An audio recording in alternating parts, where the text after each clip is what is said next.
Hello friends, नमस्कार। Friends, हम सबके मन में चलता रहता है कि हम किस दिन किस भगवान की पूजा करें।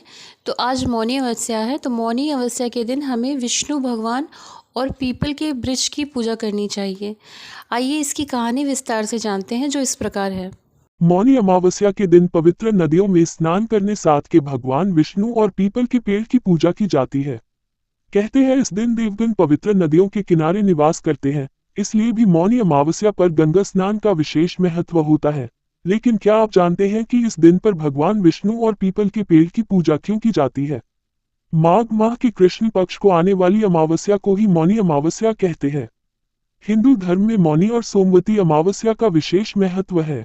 सोमवती अमावस्या पर शिवजी की पूजा की जाती है, वहीं मौनी अमावस्या पर जगत के पालनहार श्री हरि विष्णु की पूजा का विधान है। इस दिन भगवान विष्णु के साथ पीपल के पेड़ की भी पूजा की जाती है। विष्णु और पीपल के पेड़ की पूजा। धार्मिक मान्यता के अनुसार मौनी अमावस्या पर पितर धरती पर आते हैं, इसलिए लोग इस दिन पितरों का तर्पण, पिंडदान, श्राद्ध आदि कार्य करते हैं। इसके अलावा मौनी अमावस्या के दिन पूजा पाठ से जुड़े कई सवाल हमारे मन में आते हैं, जिसमें से एक ये भी है, मौनी अमावस्या पर भगवान विष्णु और पीपल के पेड़ की पूजा क्यों की जाती है? इस सवाल का जवाब मौनी अमावस्या की कथा में मिलता है। क्या है कहानी? मौनी अमावस्या की पौराणिक कथा के अनुसार कांचीपुरी में देव स्वामी नाम का एक ब्राह्मण रहता था। उसके 7 बेटे थे और एक बेटी गुणवती थी। पत्नी का नाम धनवती था। उसने अपने सभी बेटों का विवाह कर दिया। उसके बाद उसने अपने बड़े बेटे को बेटी के लिए सुयोग्य वर देखने के लिए नगर से बाहर भेजा। उसने बेटी की कुंडली एक ज्योतिषी को दिखाई। कुंडली देखने बाद ज्योतिषी ने कहा कि कन्या का विवाह होते ही वह विधवा हो जाएगी। ये बात सुनकर देव स्वामी दुखी हो गया। तब ज्योतिषी ने उसे एक उपाय बताया। कहा कि सिंगलद्वीप में सोमा नामक की 2 बिन है, वह घर आकर पूजा करे तो कुंडली का दोष दूर हो जाएगा। ये सुनकर देव स्वामी ने बेटी के साथ सबसे छोटे बेटे को सिंगलद्वीप भेज दिया। दोनों समुद्र के किनारे पहुंचकर उसे पार करने का उपाय खोजने लगे। जब कोई उपाय नहीं मिला तो वे भूखे प्यासे एक वट वृक्ष के नीचे आराम करने लगे। उस पेड़ पर एक गिद्ध परिवार वास करता था। गिद्ध के बच्चों ने देखा दिन भर इन दोनों के क्रियाकलाप को देखा था। जब उन गिद्धों की मां उनको खाना दी तो वे भोजन नहीं किए और उस भाई बहन के बारे में बताने लगे। उनकी बातें सुनकर गिद्धों की मां को दया आ गई।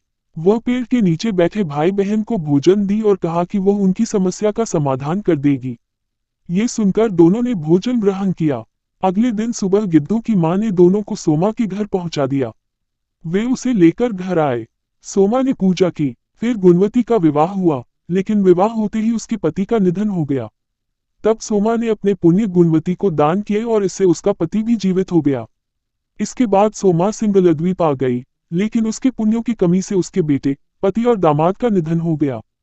इस पर सोमा ने नदी किनारे पीपल के पेड़ के नीचे भगवान विष्णु की आराधना की। पूजा के दौरान उसने पीपल की 108 बार प्रदक्षिणा की। इस पूजा से उसे महापुण्य प्राप्त हुआ और उसके प्रभाव से उनके बेटे, पति और दामाद जीवित हो गए। उसका घर धन धान्य से भर गया। इस वजह से ही मौनी अमावस्या के दिन पीपल के वृक्ष तथा भगवान विष्णु जी की पूजा की जाने लगी। ऐसे ही रोचक जानकारी के साथ आप सब जुड़े रहिए फ्रेंड्स। और महाभारत की कथाएं सुनना अच्छा लगता हो, या रामायण की कथाएं सुनना अच्छा लगता हो, या पूजा पाठ से रिलेटिव कोई भी जानकारी चाहिए, या भगवान जी की कथाएं सुनना अच्छा लगता हो, या तीर्थ व्रत के बारे में कुछ भी जानना है, please like, comment, subscribe, share it. Thank you friends. हम फिर मिलेंगे अगले वीडियो में, तब तक के लिए नमस्कार।